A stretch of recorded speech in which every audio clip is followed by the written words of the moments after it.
The fiery sunset painted the sky crimson as Abigail O'Hara tightened her grip on the market basket, quickening her steps along the dusty main street of Elko, Nevada. The whispers followed her like shadows, clinging to her back with each hurried footfall. It was 1875, and superstition ran as deep as the silver veins in the nearby mountains. "There she goes," a woman hissed, not bothering to lower her voice. The devils marked her plain as day. Abigail's vibrant red hair, barely contained beneath her bonnet, was both her glory and her curse. In this rough mining town on the edge of civilization, her copper-colored tresses had branded her something dangerous, something other. She kept her gaze straight ahead, ignoring the way mothers pulled their children closer as she passed. 3 years in Elko had taught her that reaction was precisely what they wanted. Instead, she focused on gathering the supplies she needed before nightfall, when the saloons would spill their patrons onto the streets, making her journey home far more perilous. 2 pounds of flour and a half-pound of coffee, please, Mr. Finch, she requested, placing her basket on the general store counter. The shopkeeper's eyes darted nervously around his empty store before measuring out her goods. "Will that be all, Miss O'Hara?" "A bit of sugar, if you please," she added, counting out the coins from her dwindling savings. The bell above the door jingled, and the temperature in the room seemed to drop 10 degrees. Heavy boot steps crossed the wooden floor, accompanied by the faint jingle of spurs. Abigail didn't need to turn to know the entire atmosphere had changed.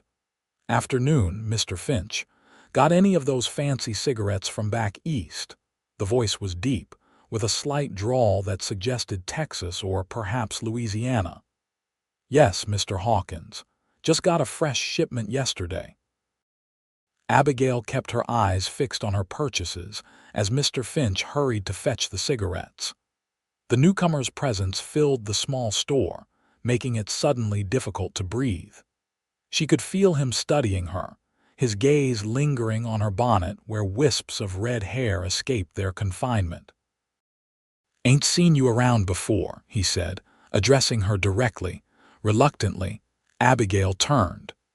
The man before her was tall, broad-shouldered, with a face weathered by sun and wind. His dark hair fell in unruly waves beneath a well-worn Stetson, and his eyes, a piercing blue, held hers with an intensity that made her stomach tighten. "I keep to myself, Mr. Hawkins." "Samuel Hawkins," he offered, tipping his hat slightly. "Most folks call me Sam." "Abigail O'Hara," she replied stiffly, gathering her purchases. "Good day to you." As she turned to leave, his voice stopped her. "They say a red-haired woman can predict storms 3 days coming," he said casually. "That true, Miss O'Hara?" She froze, her hand tightening on her basket. "I wouldn't know anything about that, Mr. Hawkins." His lips curved into a slight smile. "My grandmother in Louisiana would have called you blessed by the old spirits, powerful magic in that hair of yours." Mr. Finch's eyes widened in horror, and Abigail felt heat rise to her cheeks, not from embarrassment but anger. "There's no magic in my hair, sir, only melanin and stubbornness, both inherited from my Irish father," she snapped, then immediately regretted revealing even that much personal information. Samuel Hawkins' smile only widened. "Stubbornness, is it? Now that I can believe." He stepped aside, clearing her path to the door. "Good day, Miss O'Hara." Abigail hurried out, feeling his eyes on her back until the door closed behind her. The encounter had rattled her more than she cared to admit. Most men in Elko either feared her or thought her presence an invitation for unwanted advances. Samuel Hawkins had done neither, and that unsettled her most of all. The sun was lower now, stretching her shadow long across the rutted dirt road as she made her way to the edge of town where her small cabin stood. She'd built a life here after her parents' deaths, teaching reading and writing to the few children whose parents valued education, and occasionally selling herbal remedies when someone was desperate enough to brave the rumors. It wasn't much, but it was hers, and she'd fought hard for every bit of it. As she approached her cabin, something on her porch caught her eye. A small bundle sat beside her door. Cautiously, she approached, half expecting another dead animal left by superstitious townspeople hoping to ward off her evil influence.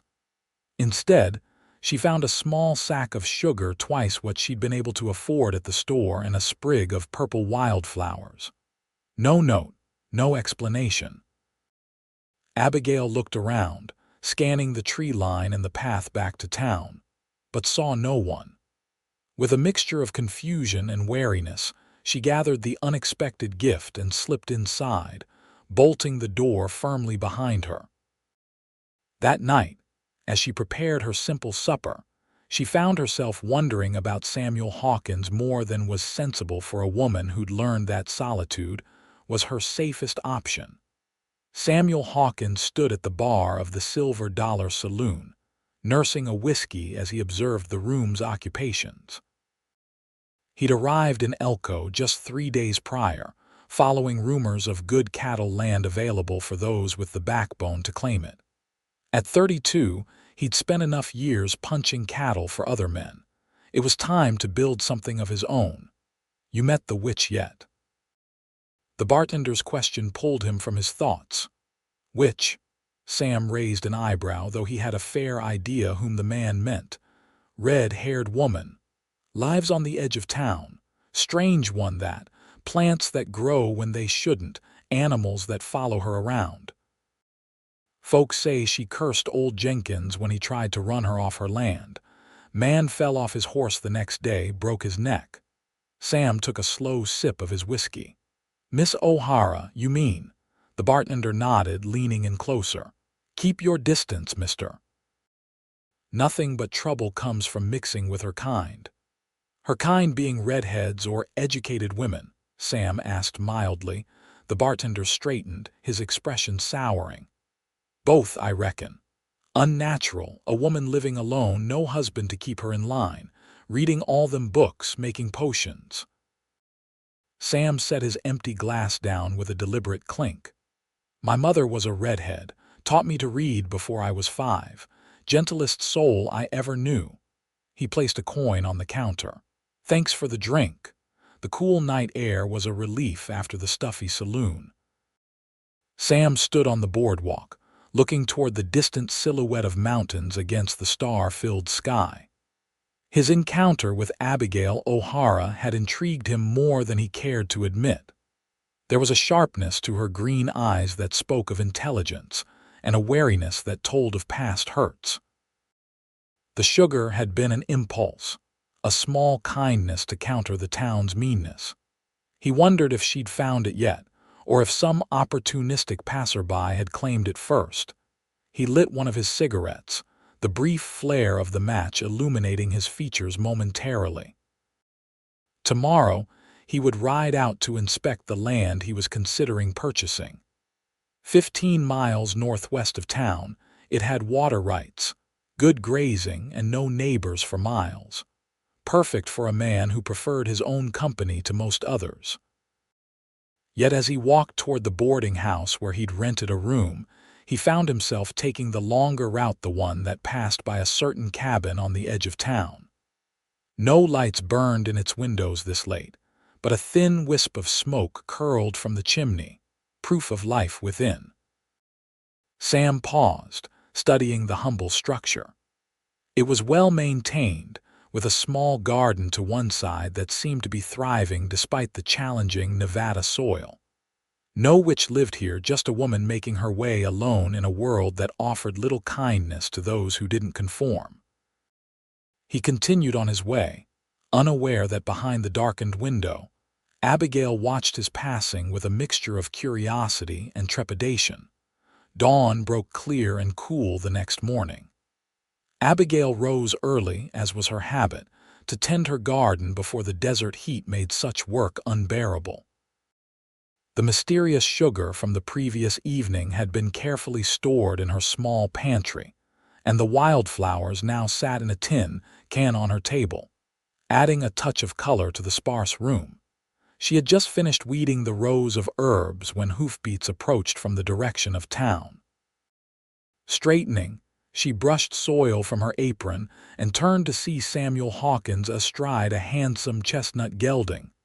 "Morning, Miss O'Hara," he called, halting his horse at a respectful distance. She nodded cautiously. "Mr. Hawkins."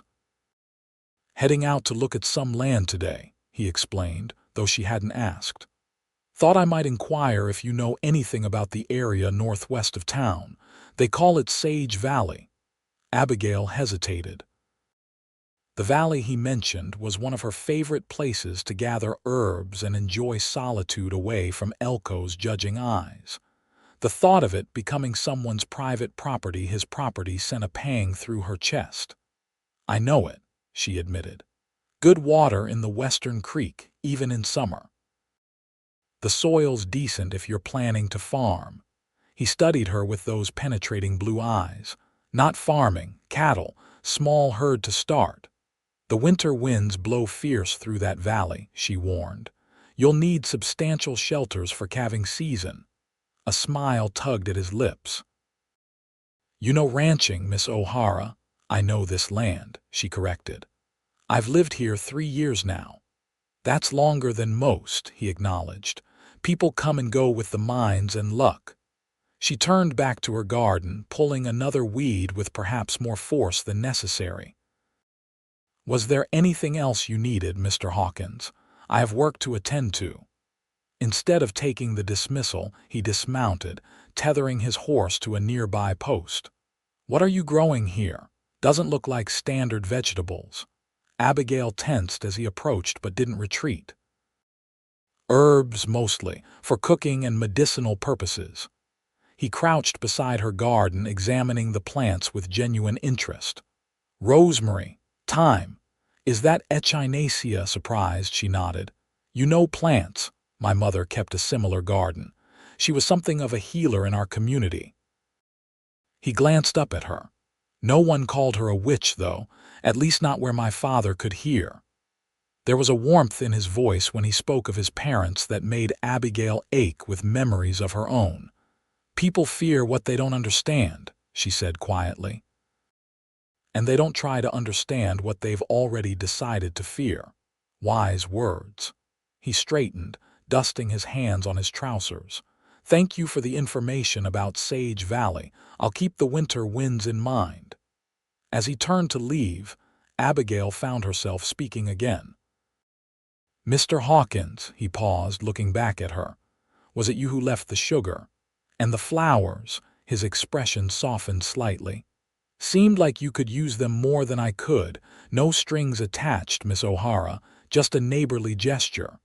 "Well, thank you," she said, the words feeling strange on her tongue after so long without kindness from Elko's residence. He tipped his hat, then mounted his horse with the fluid grace of a man who'd spent his life in the saddle. "Good day to you." As she watched him ride away, Abigail tried to ignore the warmth spreading through her chest. "Neighborly gestures," he'd said. "Nothing more. And even if it were, getting involved with Samuel Hawkins or any man would only complicate her carefully constructed life." Yet she found herself touching the sprig of wildflowers on her table more than once that day, remembering the unexpected gentleness in those blue eyes. The following weeks brought changes to Elko.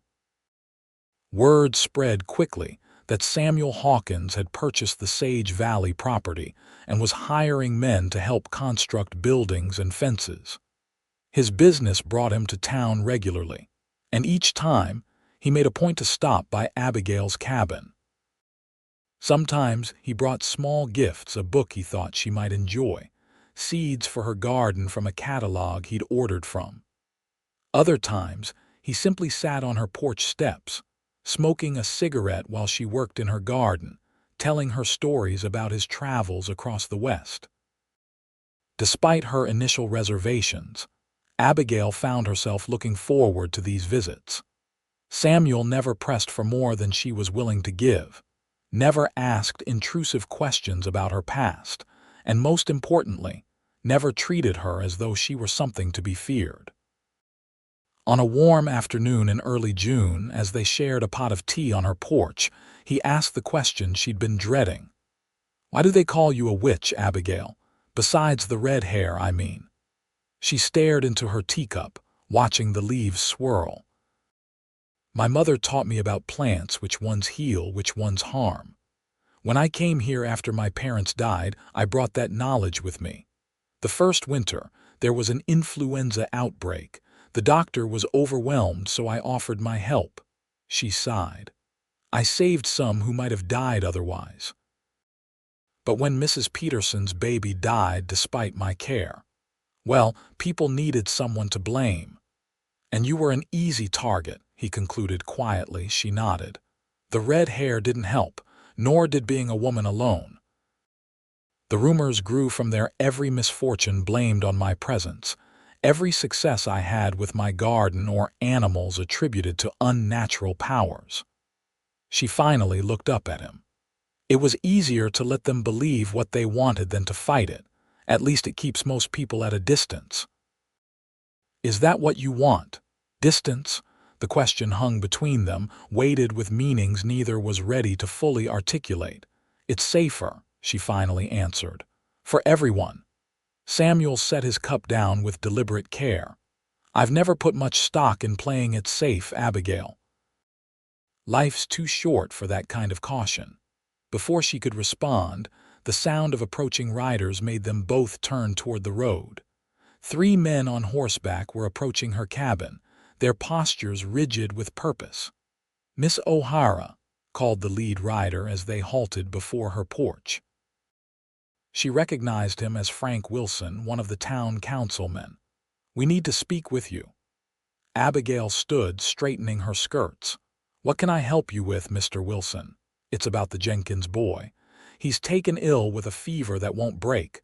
Doc Matthews has done all he can." Beside her, Samuel had also risen, his stance subtly protective though he remained silent. "And what does that have to do with me?" she asked, though she already knew. Wilson shifted uncomfortably in his saddle. "Mrs. Jenkins is asking for you. Says you helped her neighbor's child last year with a similar ailment."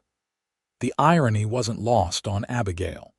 Emma Jenkins had been one of the loudest voices accusing her of witchcraft after the Peterson baby died. Yet now, with her own child's life at stake, superstition gave way to desperation. "I'll fetch my bag," she said after a moment's consideration. No matter what they thought of her, she couldn't refuse help to a sick child. As she went inside to gather her supplies, she heard Samuel's voice, low and firm, addressing the men outside. When she returned, the riders seemed more subdued, and Samuel was waiting by his own horse, which she hadn't noticed tethered nearby. "I'll ride with you," he said, his tone brooking no argument. The journey to the Jenkins farm took nearly an hour.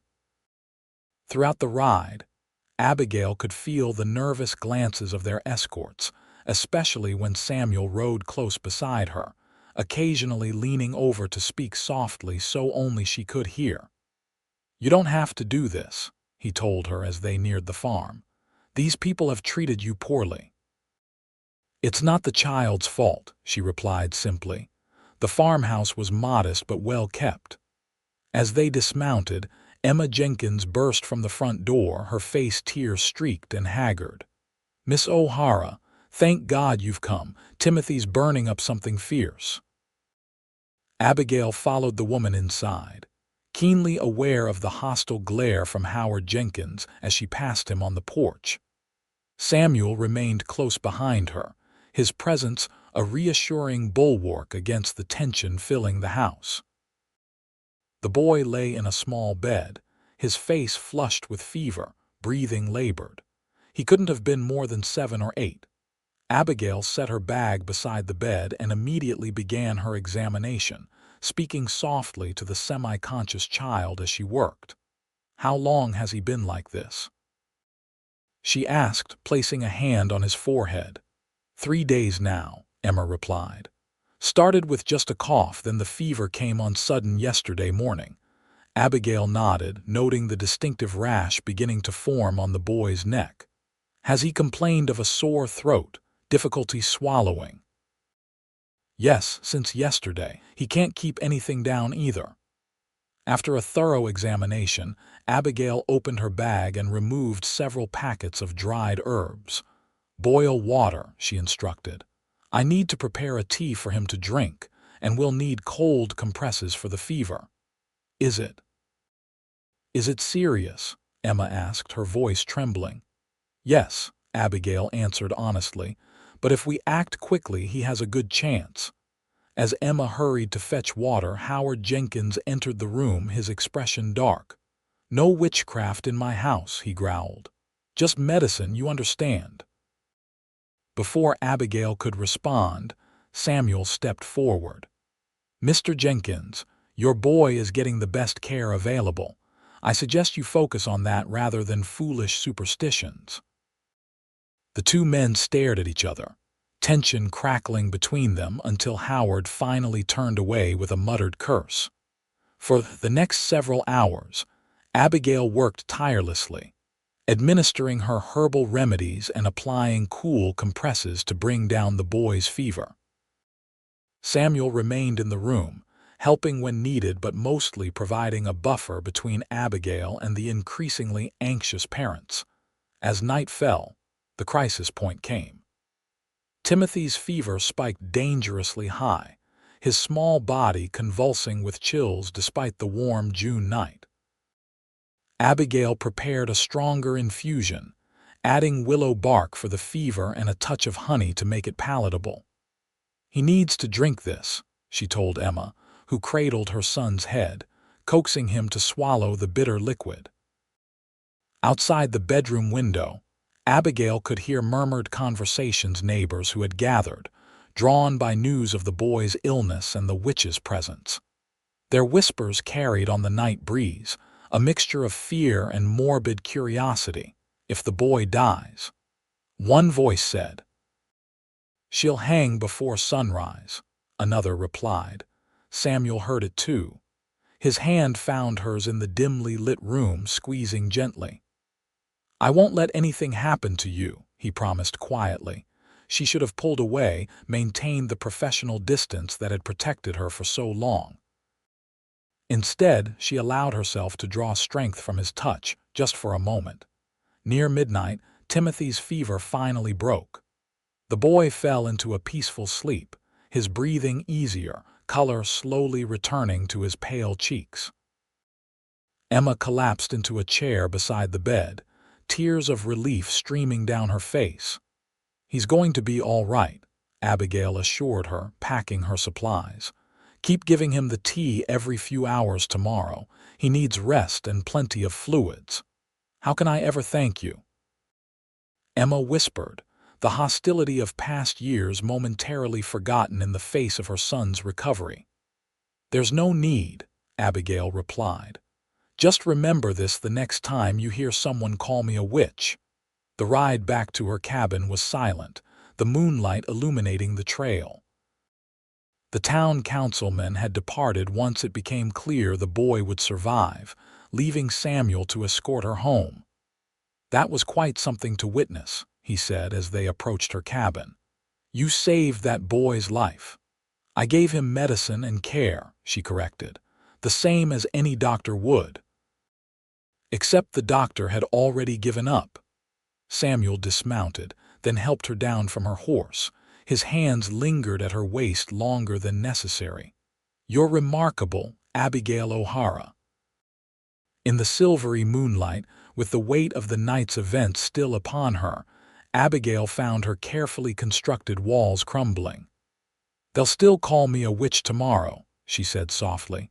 "Nothing's changed." Samuel's hand rose to brush a strand of copper hair from her face, his touch gentle as a whisper. "Then bewitch me forever," he murmured, "because I'd rather live under your spell than without you in my life." Before she could respond, his lips found hers in a kiss that sent warmth coursing through her body, dissolving years of loneliness in an instant. She should push him away, protect herself from the inevitable pain that would come from caring too much. Instead, her arms wound around his neck, pulling him closer as she surrendered to a feeling she'd denied herself for far too long.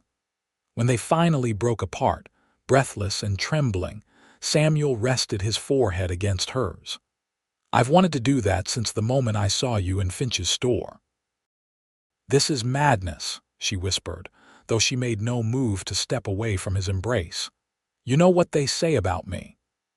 "I know what I've seen with my own eyes," he countered. "A brave, intelligent woman who helps others even when they don't deserve it. That's the only magic I need to believe in." As dawn approached, Samuel reluctantly departed, promising to return the following day. Abigail watched him ride away, her lips still tingling from his kisses, her mind a whirlwind of conflicting emotions. Hope and fear battled within her heart. Hope for something she'd never dared dream possible. Fear that it would all shatter with the harsh light of reality. Yet as she finally sought her bed for a few hours' rest, one thought persisted, bringing a smile to her tired face. Samuel Hawkins, the most superstitious cowboy she'd ever met, had looked her in the eye and asked to be bewitched. Perhaps there was magic in this world after all. The summer unfolded like a dream for Abigail. Samuel visited daily, often bringing supplies for her garden or books for her small but growing library. They spent long evenings on her porch, talking about everything and nothing as the sun set behind the mountains. Sometimes he would read aloud to her poetry and adventure stories that transported them far from Elko's dust and prejudice. The whispers in town continued, but now they carried a different tone. The miraculous recovery of the Jenkins boy had softened some hearts, while Samuel's obvious courtship of the witch added a new dimension to the gossip. "He must be under her spell," some said. "Maybe she ain't so bad," others countered. "The Hawkins fella seems to have good sense about most things." One bright July morning, Samuel arrived earlier than usual, leading not only his own horse but also a gentle gray mare. "I thought we might ride out to Sage Valley today," he suggested. "The main house is nearly finished, and I'd value your opinion on where to plant the kitchen garden." The invitation carried weight beyond the simple words, and they both knew it. Abigail hesitated only briefly before accepting. The ride to Sage Valley took them through rolling hills covered with sagebrush and wildflowers. Samuel pointed out landmarks and boundaries as they went, speaking animatedly about his plans for the ranch. "I'm thinking 50 head to start," he told her. "Build slowly, focus on quality stock." "It's ambitious for one man," she observed. He glanced at her, a hint of vulnerability in his usually confident expression. "I don't plan to do it alone." They crested a rise, and Sage Valley spread before them in all its summer glory. The western creek sparkled in the sunlight, its banks lined with cottonwoods and willows. In the center of the valley stood a newly constructed ranch house, modest in size but solid, with a wide porch and large windows. "Samuel, it's beautiful," Abigail breathed, taking in the peaceful scene. He smiled, clearly pleased by her reaction. "Come see inside." The interior was simple but thoughtfully designed. A large main room with a stone fireplace, a separate kitchen with ample space for cooking and preserving, and 2 bedrooms.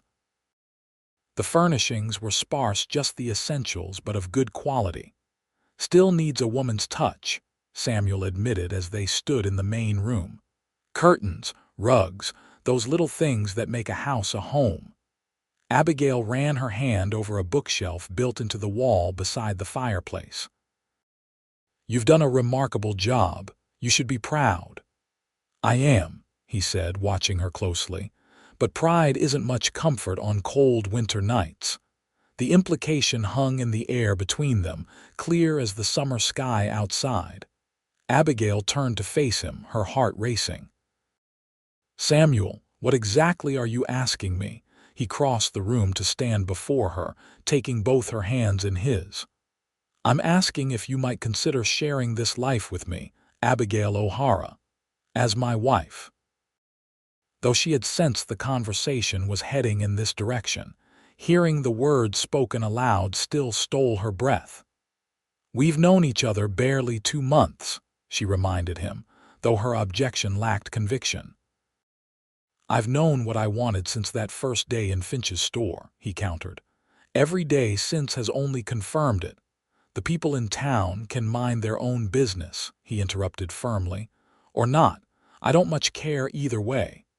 "You say that now," she said softly. "But when the whispers follow you too, when business dealings become harder because you're married to the witch, then we'll face it together." He released one of her hands to gently tilt her chin up, making her meet his gaze. "I love you, Abigail. Red hair, herbal remedies, sharp tongue, and all. I want to build a life with you if you'll have me." Tears pricked at her eyes, not of sorrow, but of a joy so intense it bordered on pain. For 3 years, she'd convinced herself that solitude was her destiny, that the walls she'd built around her heart were necessary protection. Now this man, with his easy smile and unwavering faith in her, had dismantled those defenses stone by stone. "Yes," she whispered, the word carrying all the hopes she'd never dared voice. "Yes, I'll marry you, Samuel Hawkins." His smile could have outshone the sun as he pulled her into his arms, sealing their promise with a kiss that spoke of futures waiting to be written together. As they rode back to town that evening, plans already forming for their shared life, neither could have anticipated the storm gathering on their horizon, a tempest born not of nature, but of the darkest aspects of human nature. Howard Jenkins had never been a man to forget a slight or forgive a debt. The fact that Abigail O'Hara had saved his son's life did nothing to soften his resentment toward the woman he still regarded as unnatural. When word reached him of her engagement to Samuel Hawkins, his bitterness crystallized into a cold determination to rid Elko of her presence once and for all. The opportunity came sooner than he expected. In late July, a series of mysterious cattle deaths occurred at ranches surrounding Elko. Animals were found with their throats cut, strange markings carved into their hides. Panicked ranchers reported seeing lights on the hills at night and hearing unnatural sounds in the darkness. Jenkins wasted no time in directing suspicion toward Abigail. "Witchcraft," he declared at a hastily called town meeting. "We all know there's only one person in Elko who practices such dark arts." "Now wait just a minute," Samuel interrupted, rising to his feet. He had attended the meeting to discuss water rights, not to hear accusations against his fiancée. "Miss O'Hara hasn't left her cabin at night." "I can personally vouch for that." "Of course you'd say that," Jenkins sneered. "Everyone knows she's got you under her spell. Why else would a man like you take up with a witch?" The room erupted into chaos, some defending Abigail, others supporting Jenkins' accusations, the division revealing how deeply the community's feelings about Abigail ran. Sheriff Tom Bailey finally restored order with a thunderous bang of his gavel. "That's enough. We have no evidence connecting Miss O'Hara to these incidents. Until we do, I won't have this town turning into a mob." But the damage was done. As people filed out of the meeting, Samuel could see the fear and suspicion in their eyes. The fragile goodwill Abigail had earned through healing Timothy Jenkins had evaporated, replaced by the age-old terror of the unknown. He rode directly to Abigail's cabin, finding her in her garden as the sun began to set. One look at his face told her something was wrong. "What happened?" she asked, setting aside her basket of herbs. Samuel dismounted, his movements stiff with suppressed anger. Jenkins is stirring up trouble. There have been cattle killings ritual-like. He's blaming you. The color drained from her face. That's absurd. I've never harmed an animal in my life. I know that, he assured her, taking her trembling hands in his. And others know it too. Sheriff Bailey shut down the worst of the talk. For now, she said bitterly. But it will start again. It always does. Samuel pulled her into his arms, feeling her fear and the rapid beating of her heart against his chest. Maybe we should move up the wedding. Leave for Sage Valley sooner rather than later. She pulled back slightly to look at him. Run away, you mean? Not running away. Moving forward. He brushed a strand of red hair from her forehead. There's nothing holding either of us to town. We can be married by the circuit preacher when he comes through next week, then start our life at the ranch. Abigail considered his words. The thought of leaving Elko, of escaping the whispers and suspicion, was tempting.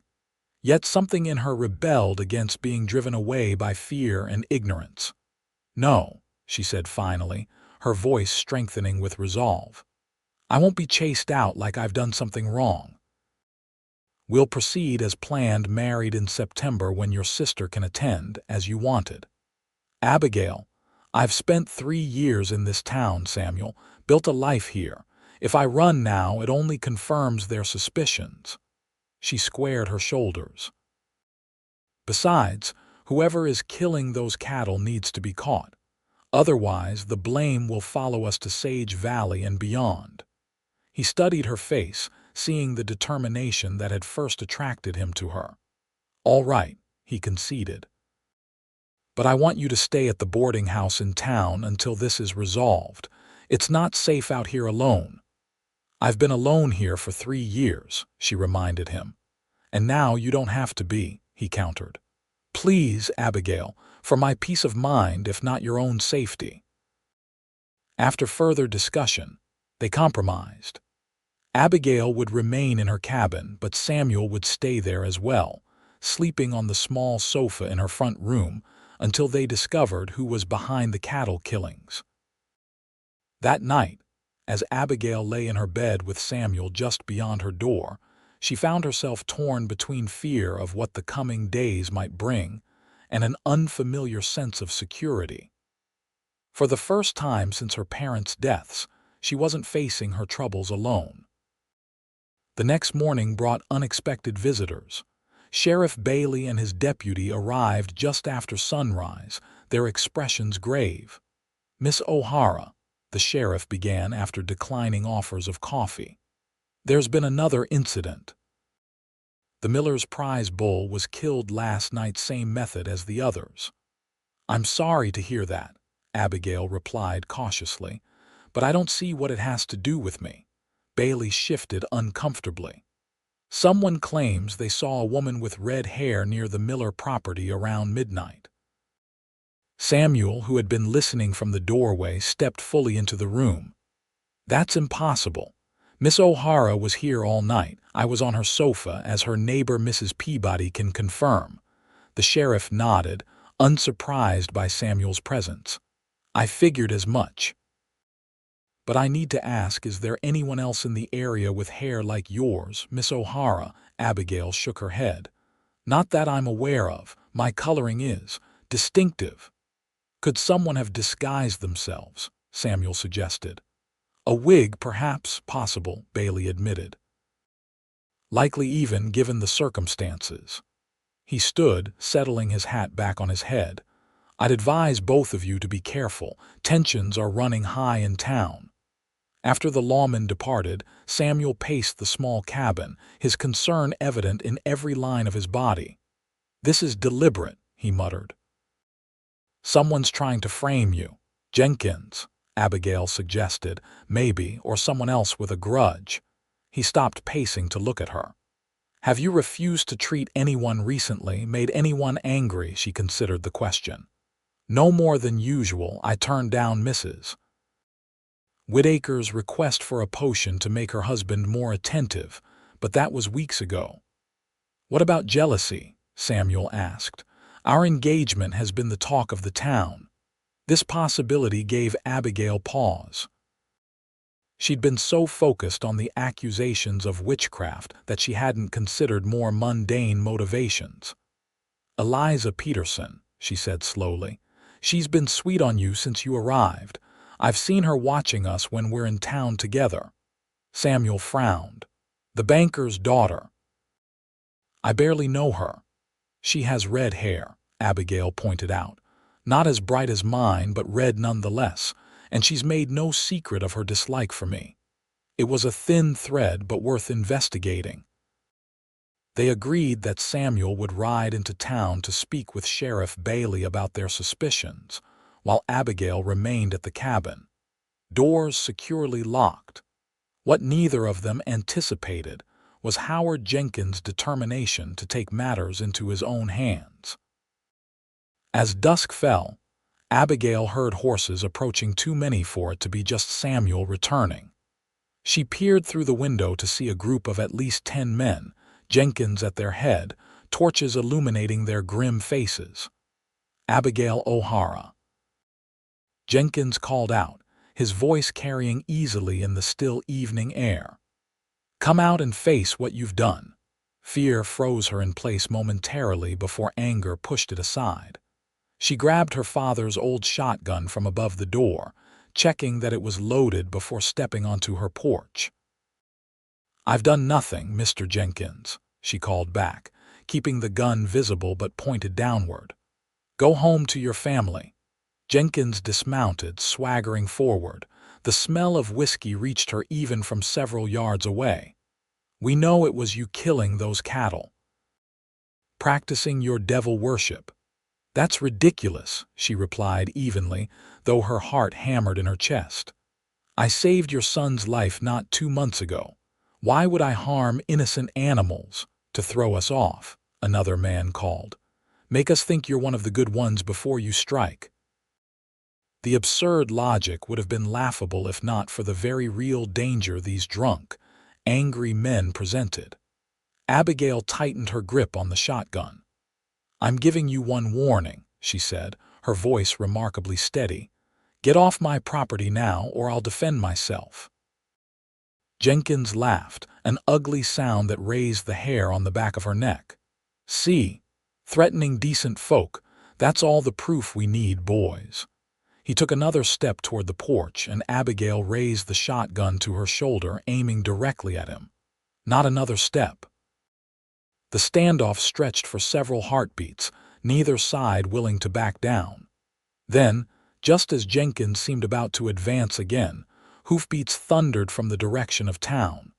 Samuel galloped into the yard, Sheriff Bailey and 3 deputies close behind him. What the hell is going on here? Bailey demanded, dismounting with his pistol already drawn. Serving justice, Jenkins slurred. Since you won't do your job. My job doesn't include lynch mobs, the sheriff snapped. Everyone go home now before I start making arrests. Samuel had already reached Abigail's side, his face pale with fear and rage. Are you all right? He asked softly, one hand covering hers on the shotgun, gently lowering it. She nodded, suddenly trembling as the adrenaline began to ebb. How did you know to come back? We caught Eliza Peterson red-handed, he explained quickly. She was about to kill another cow when one of the deputies spotted her. She confessed everything, how she'd been trying to frame you because she thought if you were gone, I'd turn to her instead.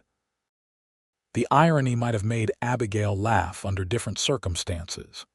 Instead, she leaned against Samuel's solid presence, watching as Sheriff Bailey dispersed the would-be mob. Jenkins was the last to leave, his venomous glare promising this wasn't the end of his vendetta. She's still a witch, he spat. And you're a fool, Hawkins. Samuel's arm tightened around Abigail's waist. Then call me bewitched and be done with it, he called back. I'd rather live under her spell than share your ignorance any day. The night's events marked a turning point for Elko and for Abigail. The truth about Eliza Peterson's deception spread quickly, undermining much of the suspicion that had surrounded Abigail for years. Not everyone changed their minds. Of course, Howard Jenkins and a few others still crossed the street to avoid her, but many began to question the other rumors they'd accepted as truth. Emma Jenkins, to her husband's fury, brought Timothy to visit Abigail, bearing a freshly baked apple pie and tearful thanks for saving her son. Others followed, some seeking remedies they'd been too afraid to ask for before, others simply curious about the woman who had captured Samuel Hawkins' heart. Through it all, Samuel remained her steadfast champion, his love unwavering in the face of lingering prejudice. As summer gave way to early autumn, final preparations for their September wedding proceeded without further incident. The ceremony took place on a perfect blue sky day, with aspen trees beginning to turn gold in the distant mountains. Samuel's sister Catherine had arrived from St. Louis the week before, bringing with her trunks of household items for the newlyweds and an immediate sisterly affection for Abigail that helped soothe her pre-wedding nerves. To Abigail's surprise, the small church was nearly full. Alongside Samuel's ranch hands and business associates sat many of Elko's residents, including Sheriff Bailey and his wife, the Finches from the general store, and even Dr. Matthews, who had gradually come to respect her knowledge of herbal medicine. Emma Jenkins slipped in at the last moment, sitting at the very back of the church without her husband, a quiet statement of support that brought tears to Abigail's eyes. As she walked alone down the aisle toward Samuel, there being no one to give her away, Abigail felt the weight of the past 3 years lifting from her shoulders. The red hair she had once hidden beneath bonnets and scarves now fell in copper waves down her back, adorned with wildflowers Samuel had picked that morning. Samuel watched her approach with such undisguised adoration that whispers rippled through the congregation. "If that's witchcraft," someone murmured, "then maybe we've been fearing the wrong thing all along." The preacher, a kind-faced man who traveled the Nevada circuit, had heard the stories about Elko's witch, but showed no hesitation as he joined their hands together. "Dearly beloved," he began, his voice filling the small church, "we are gathered here today to witness the union of 2 souls who have found in each other what many spend lifetimes seeking." The traditional vows were spoken with clear voices and unwavering conviction. When Samuel slipped the gold band onto Abigail's finger, his hands were steady, his eyes never leaving hers. "With this ring I thee wed," he said, then added in a whisper meant only for her, "my beautiful witch." A smile bloomed on her face, bright as the Nevada sun. In that moment, all the pain and isolation of the past years seemed a fair price to have paid for the joy now filling her heart. "I now pronounce you man and wife," the preacher declared. "You may kiss your bride." Samuel didn't hesitate, pulling Abigail into an embrace that left no doubt about the depth of his feelings. The congregation's applause drowned out the last few disgruntled murmurs from those still clinging to old prejudices. The celebration continued at the newly completed Sage Valley Ranch House, where tables groaned under the weight of food contributed by well-wishers, and lanterns hung from trees cast a golden glow over the gathering. Samuel had hired musicians from Carson City, and as the sun set, he led Abigail in their first dance as husband and wife. "Happy?" he asked, holding her close as they moved to the music. "More than I ever thought possible," she admitted. "Though I still half expect to wake up and find this has all been a dream." His hand tightened at her waist. "If it's a dream, then we're sharing it, and I have no intention of waking up." As the evening progressed, Abigail found moments to speak with each guest, accepting congratulations and, in some cases, apologies for past misunderstandings. Most touching was Emma Jenkins, who pressed a small package into her hands before departing. "A wedding gift," she explained softly. "And a thank you, not just for Timothy, but for showing me there's more than one way to see the world." Later, when the last guests had departed and they were finally alone in their new home, Abigail unwrapped Emma's gift. Inside the simple paper lay a beautiful silver hair comb, engraved with delicate wildflowers. "A perfect gift for you," Samuel said, taking the comb and carefully sliding it into her hair. "Beautiful and practical, just like its owner."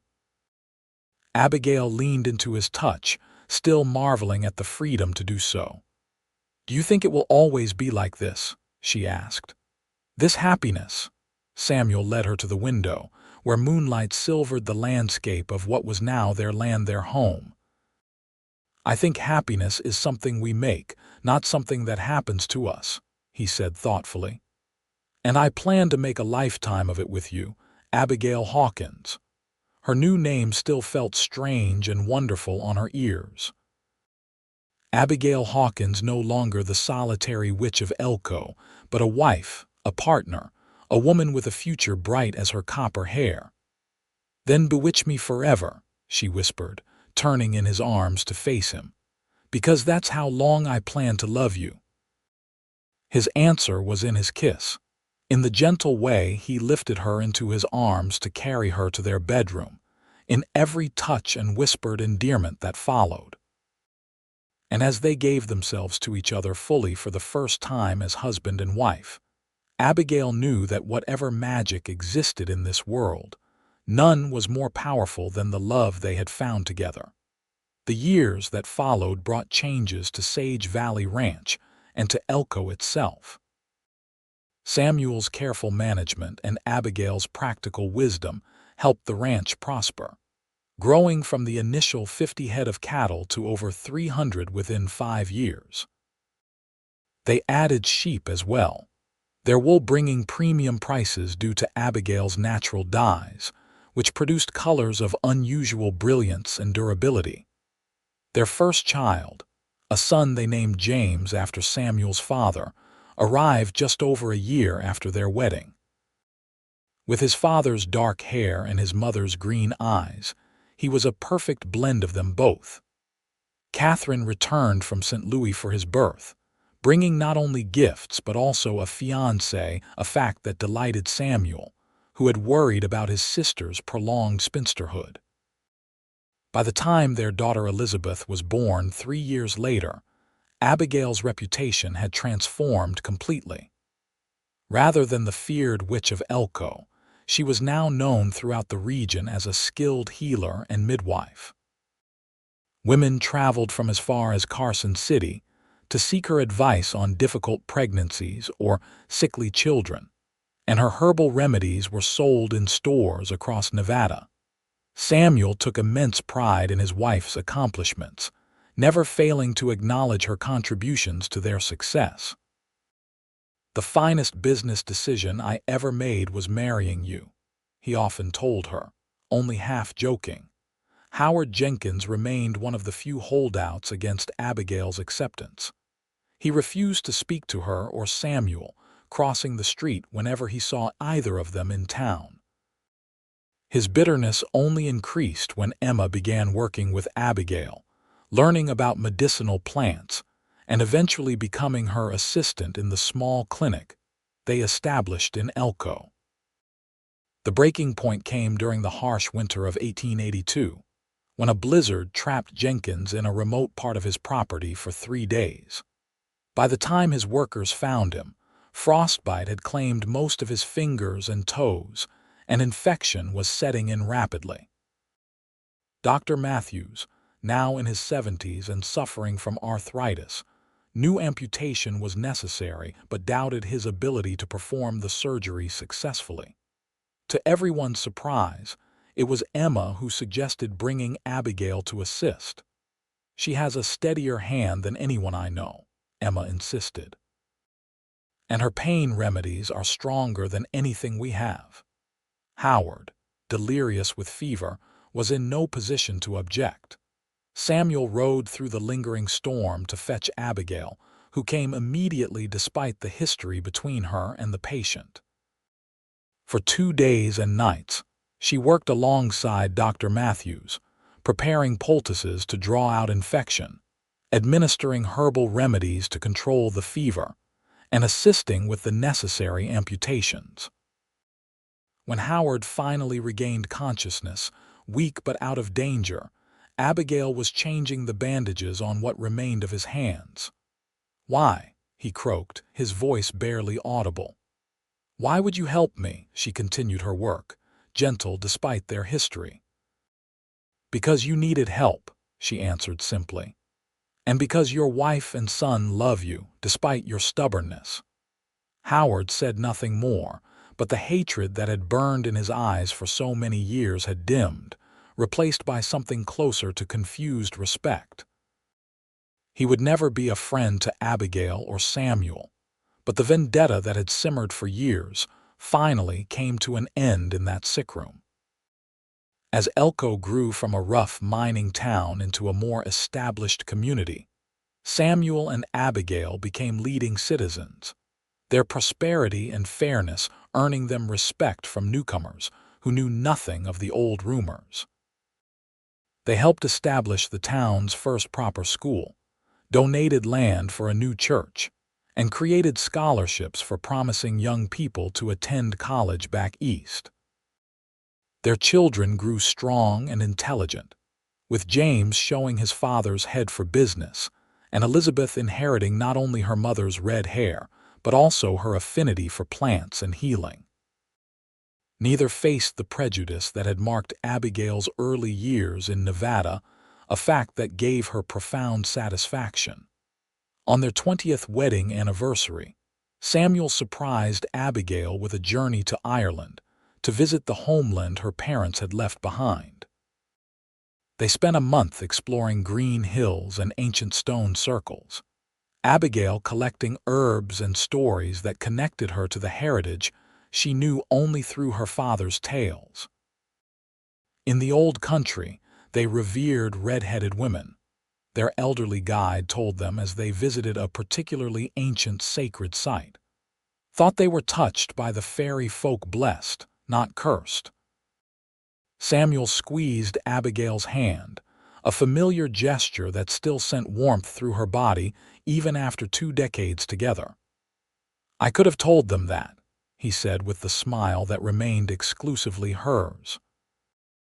That night, in the cozy bedroom of their rented cottage, Abigail found herself reflecting on the long, unlikely journey that had brought her to this moment, from the scared, lonely woman defending her small cabin to this confident traveler, secure in her husband's love and her own worth.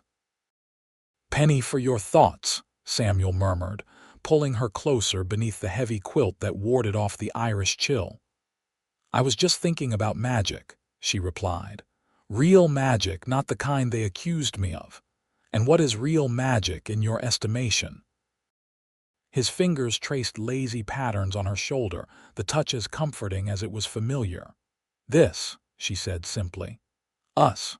The life we've built together. The way you looked at me that first day and saw something worth fighting for." He chuckled, the sound rumbling in his chest beneath her ear. "If that's magic, then you're right, I am thoroughly bewitched." His tone turned more serious. "Do you ever regret it?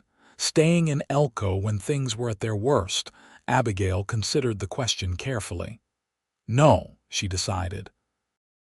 "If we'd left then, run away to start over somewhere else, we would have carried those ghosts with us. By staying, we changed the story not just for us, but for others who might have faced similar prejudice." "My wise witch," he murmured, pressing a kiss to her forehead. Still saving souls after all these years.